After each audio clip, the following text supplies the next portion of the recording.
لخوب جکسا ازنگونا دی بیا بکڑی ارمان دا تور لحد سخت تکلیفونا دی مکا و خوبونا لخوب جکسا ازنگونا دی بیا بکڑی ارمان دا تور لحد سخت تکلیفونا دی. نو جناب خبره مې دې پورې کوله چې حق د خدای در باندې پورې دې د دنیا خیراتونه هم کوه او صابونونه 15 پیټه یو څه پې نه خلاصېږي غاړه مې درته خپله خلاصه کړه اوس خوښه دې خپله ده د الله حق مخکې کا د بنده حق مخکې کا وروسته دې بیا صابونونه ویشې او که بیا دې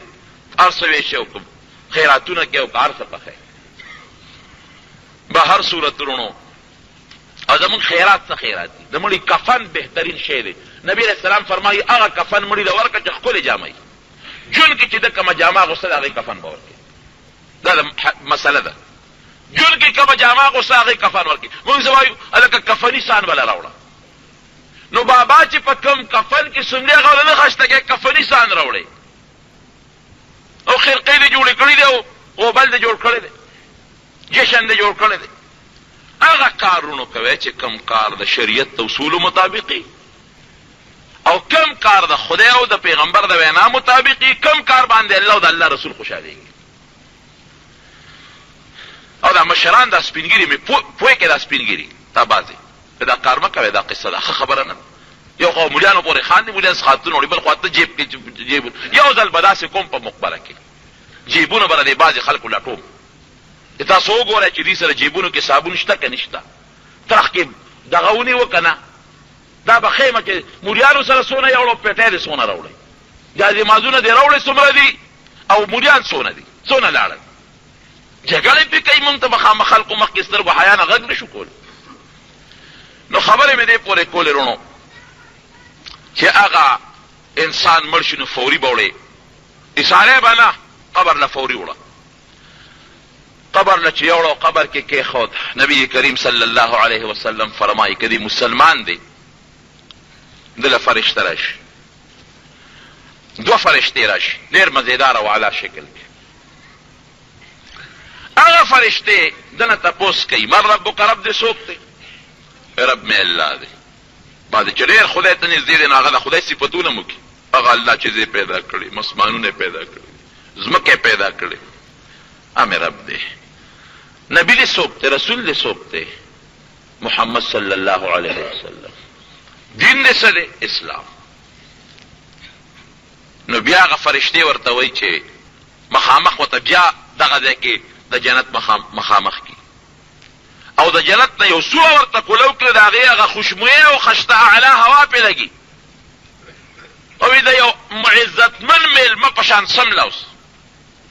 یو عزتمن میلمه په شان دې سملي بلکې حدیث کې راځي چې الله اعلان ورته وکړي چې دته د جنت بستره وغوړوي د جنت جامه ورته واغوندوي او دا قبر دومره دته کولاو شي لکه د ده نظر چې څومره لګي او چې کوم سړی فاجر دی چې دې سنګ قبر کې سملي دنه تپوس کې رب دې څوک دی دی وی هی لا ادري نه پوهېږم اوس دغه وخت کې دې دروغ هم نشي ویلی دنیا کې خو هر چا ته رب معلوم دی دا چې کوم مشرکین دي ته خو رب معلوم دی دی خو الله منې خو شرک ورسره کوي یا هم خوله نشي خوځولی هی لا ادري رسول دې څوک دی هی لا ادري نه پوهېږم دین دې څه دی نه پوهېږم فرشته و دوی لا دریته ولا ته ظالمه نه دي د خپل عقل نه کار اخیستی او نه بل چا پسې تابعداري دې کړې ده د بل تابعداري دې په حق کې نه ده کړې ټول عمر دې په عیش و عشرت کې تیر کړی دی نو جناب حدیث کې راځي چې دا ځمکه پې راجوخته شي داسې راجوخته شي چې دا پخته په یو بل کې ننوځي دا پخته او پیغمبر علیه السلام یې صحابو ته مثال هم ورکړه دغسې دا پخته یو بل کې ننوځي او مسلمان باندې ځمکه راجوختېږي خو معمولي غوندې زور وله ورکړي او د هغې پیغمبر علیه السلام مثال ورکوي داسې زور وله دا ځمکه ورکړي لکه د یو انسان د یو مور بچی چې کله سر خوږېږي او دا مور ولې سر له زور ورکوي داسې دمې کې او چې کوم بدعمله دي پخته یو بل کې ننوځي نو بیا په د باندې فرشتي مقرر شي او فرشته حدیث کې راځي یقید له اعمى واصم اپسترګو باندې اړندل او په وګونو کانه ده نسترګې کار کوي نو غوږ او یو مضبوط د اوسپنې یو فولادي سټک ولا ورکی یو هاوس نو هغه خو په وګونو باندې کانه ده د اواز خو نوري چې رحمه پیرشي پسترګو اړندل چې دغه ویني د وجود د ذره او د ویني زوی چې رحمه پیرشي نو درز ورکی نو چې هغه ولد درز ورکی دا وجود زره زره شي ټوټه ټوټه شي نو بیا زور جوړ شي نو بیا وګوري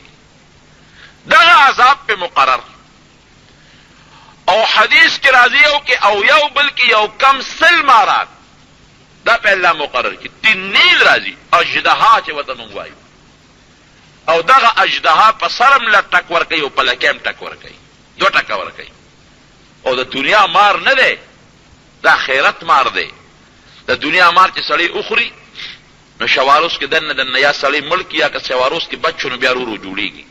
یو شواروس پورې زهر په تیزه کې رواني او د آخرت د مار متعلق حضور پاک مبارک فرمایي چې یو ټک ورکی دومره تیزی دا زهر کوي چې او یو زرو کالو پورې دا یو ټک تیزی رواني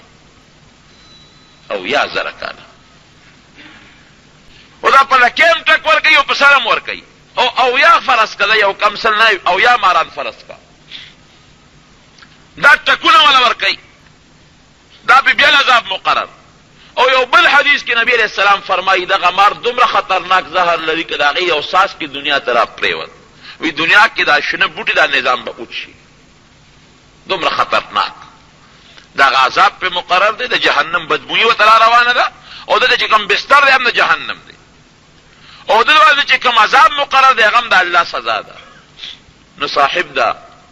قرطبي لیکي دا حدیث د نبی علیہ السلام پرانا کې پیغمبر علیہ السلام نه نقل کوي چې کوم انسان د ماسپخین منځ کوي ابا خدای پاک د قبر د عذاب نه محفوظ ساتي او چې کوم انسان د ماسپخین منځ نه کوي د الله د قبر عذاب ورکوي څخه خپل ده کوي کنه کوي د سحر په مانځ دغه نه خلاصې کې د ساده وتونه نزعنا زنکدن او د ماسپخین په مانځ د قبر د عذاب نه خلاصېږي او که نه کې د سهار مونځ د زنکدن سخته به یو که د ماسپخین نه کې د قبر عذاب به دا عذاب د خدای په علم کې چالو شو خدای هر کله هر فلم په چالو وي بلکې حدیث کې راځي چې دا یو چغه دا دونه چغه وایي چې سوا د انسان او د پیرینه د حیوانات یې موري داسې مضبوطه چغه دی وباسي تړلی پروت دی قبر خود جهنم کنده دی جنت باب دی نبی علیہ السلام فرمائی بل پکې درېمه خبره نشته ورپسې بیا د قبر نه پاسېدل دي نو حدیث شریف کې راځي نبی علیہ السلام فرمایي چې کوم نیک عمل انسان دی او بل شپېله ووالي چې خلک د قبرونو نه پاسي نو دې باندې سترګې وغړئ اذا هم من الاجداث الى ربهم ينسلون چې سترګې دې وغړئ نو یو خشته ښکلی شکل به راشي دته مخامخ ودرېږي دی باید تپوس وکړي ته څوک یې د ما ړومبی سترګې پته ولګېدې ستا د دې مخ نه خو ما ته تازګي معلومېږي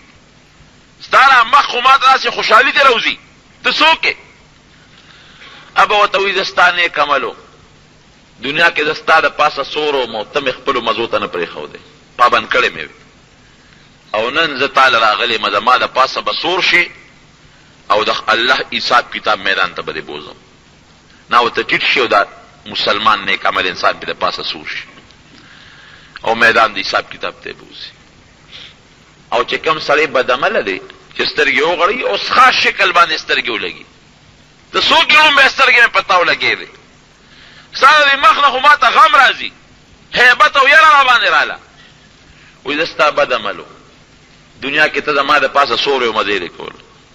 اوس ټیټ شه چې زه در باندې سور شم او میدان د حساب کتاب ته دې بوځم نو مشکات شریف کې حدیث د نبی علیہ السلام فرمایي چې هغه سره هغه چوکۍ دا سړی پې غوی نه وي د ستنې والا چوکه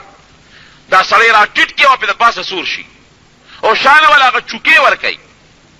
او نیغې د حساب کتاب میدان له بوځي او کم سړی چې بعضې نیک عمله بلا بل شاني هغې چې سین سترګې وغړئ په دې لاسونو خپو کې به الله د وزرو طاقت پیدا کړي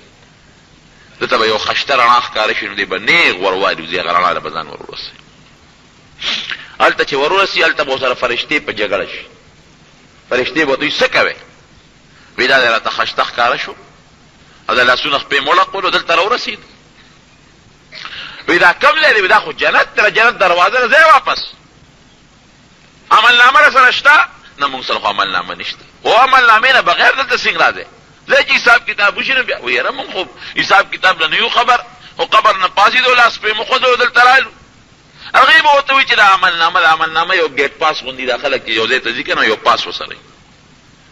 اوس عملنامه راوړه چې نه خو تاسو موږ نه پرېږدو. وایي په دې بحث و تکرار کې به د الله له طرف نه به ورته اواز وشي چې ای فرشتو دې سره بحث مه کوئ، دا زما ډېر نیکان بندګان دي، دا بې حسابه بې کتابه به جنت ته ځي. او بعضې خلک به دی چې دا سترګې وغړئ نو په دا سپېمو کې به ورته زنځیر واچوي او راکاږي به پړ مخې. دې به چغې وایي چې صبر وکړئ ما سره خو حساب کتاب وشي که نه. ای به ورته وایي تا راوړي سړي چې در سره حساب کتاب وکړو. سپېمو کې به زنځیر ورته واچوي. کم زنځیر؟ الله ته مو ساتئ. حدیث کې راځي نبي علیه السلام فرمایي دا د وجود به هم غټي، داسې به نه لکه د پاکستاني وجود چې دی، مضبوط وجود به یو غاښ به د احد د غر عمری. د سپېمو کې به ورته زنځیر واچوي او د هغې زنځیر یوه کړی که د دنیا په لوی غر کې دی نو دا غر به زرې زرې زکي هغه به ورته واچوي د سپېمو کې او راکاږي به. او بعد انسان به دی چې د هغه دا شکل به د خنزیر او جهنم ته به رواني، د بعض انسان شکل به د خري جهنم ته به رواني، د چا سر به لاندې خپې به پورتې او جهنم ته به رواني. الله دې مو ساتي. نو صاحب د قرطبي دغه حدیث کې لیکي نا خطا شمعینی صاحب د عینی شارح د بخاری هغه لیکي چې کم انسان د مازیګر منځ کوي د قبر پاسېدل به مزیداري، او چې کم انسان د مازیګر منځ نه کوي ته صلات وسطا ویل شوی دی. د مازیګر منځ کم انسان نه کوي د قبر نه پاسېدل به په دغه تکلیف باندې وي.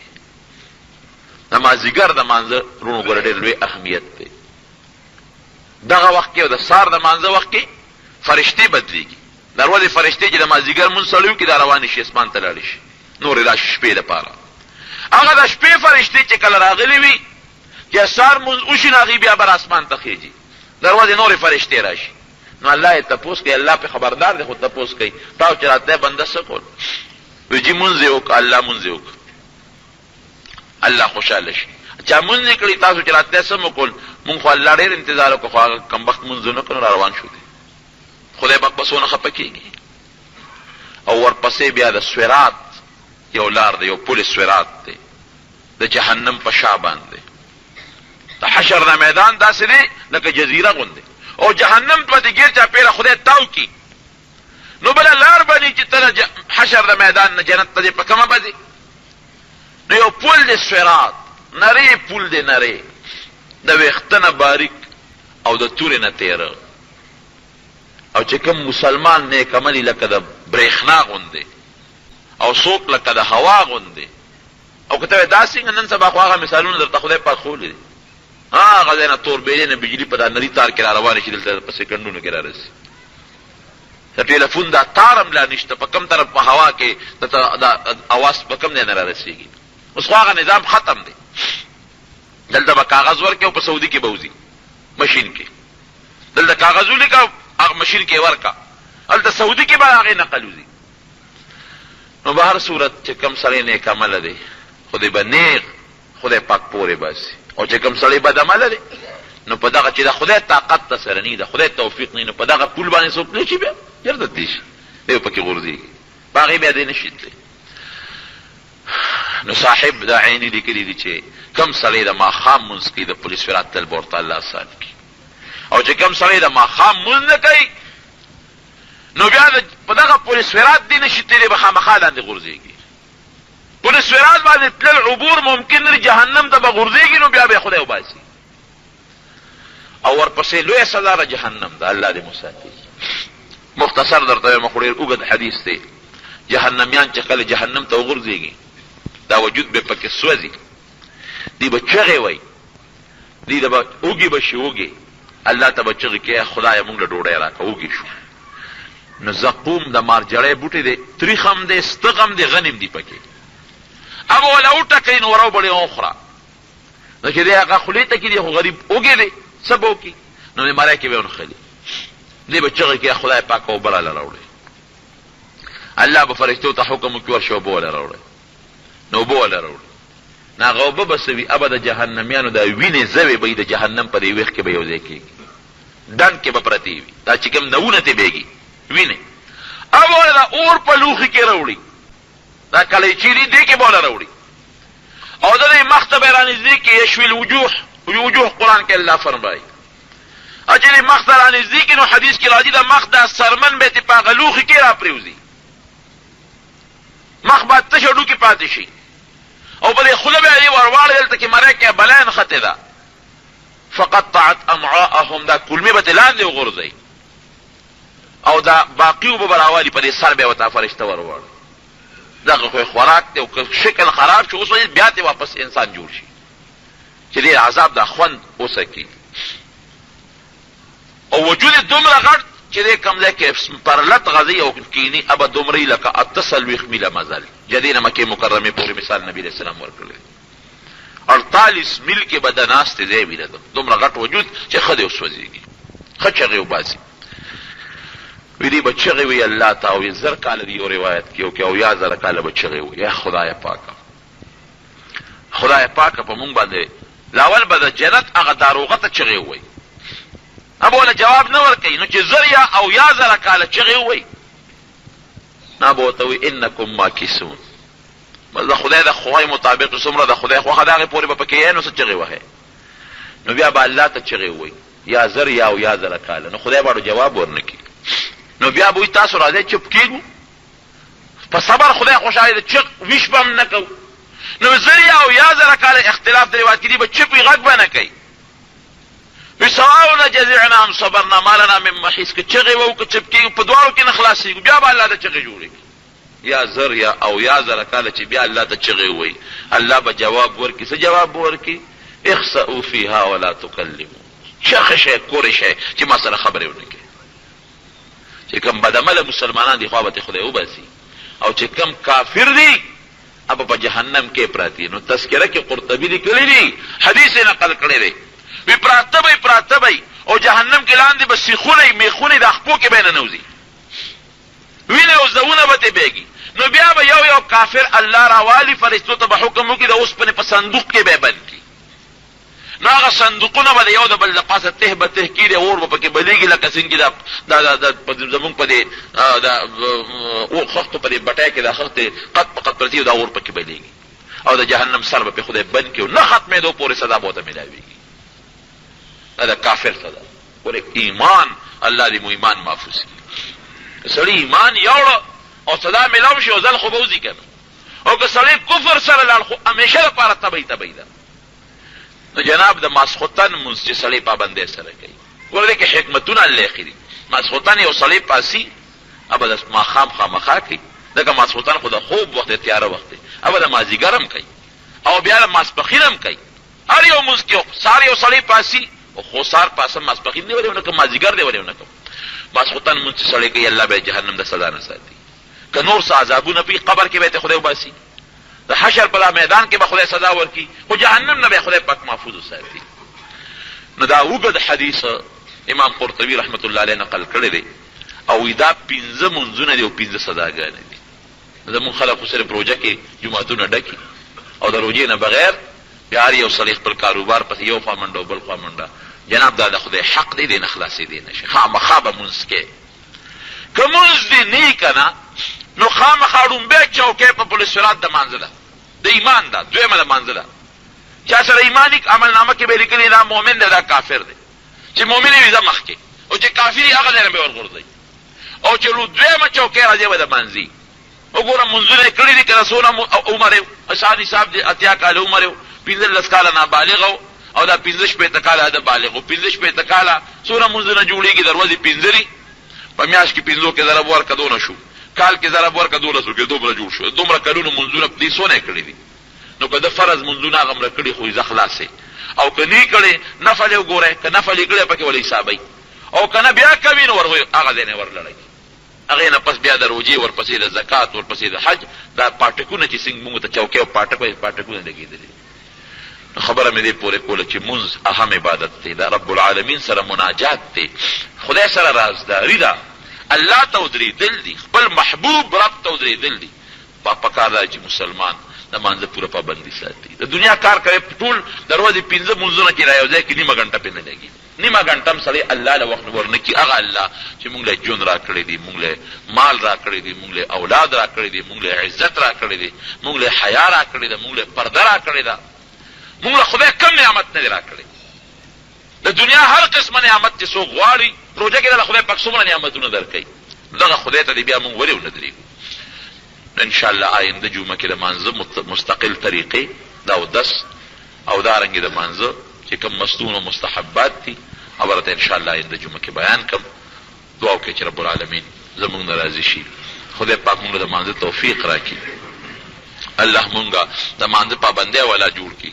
خدای ته چې سړی ودرېږي الله پې خوشحالېږي. خدای مونږ خپل ځان ته مانځه کې ودرئ او الله توفیق راکړي. خدای مو د بېلمازۍ نه په امن کې وساتي او الله مو د دغه عذابونو چې مې ذکر کړو خدای مو د هغې نه محفوظ ساتلی کړي. الله مریضانو له شفا ورکړي، قرضداران د قرض نه خلاص کړي، زموږ د حلال رزق نصیب کړي. رب العالمین د دنیا او د آخر د مصیبتونو تکلیفونو غمونو نه الله په امن کې وساتي. دعا وکړئ د افغانستان مسلمانانو ته چې خدای پاک امداد وکړي، الله ته امداد وکړي، خدای ته نصرت وکړي، او چې دا کم مقابل ظالمان کافران دي چې د هغې ملګري دي خدای خپل قهر ترې تباه کړي او مسلمانان ته محفوظ وساتلی کړي. څومره مجاهدین دي په مخ د ځمکه الله د ټولو امداد وکړي، او چې څومره کافران دي ظالمان دي مسلمانانو ته تکلیف رسي خدای ته په خپل قهر تباه برباد کړي. رب العالمین زموږ خاتمه بالایمان وګرځي او رب العالمین د دنیا او د آخرت د عذابونو نه محفوظ وساتلی کړي.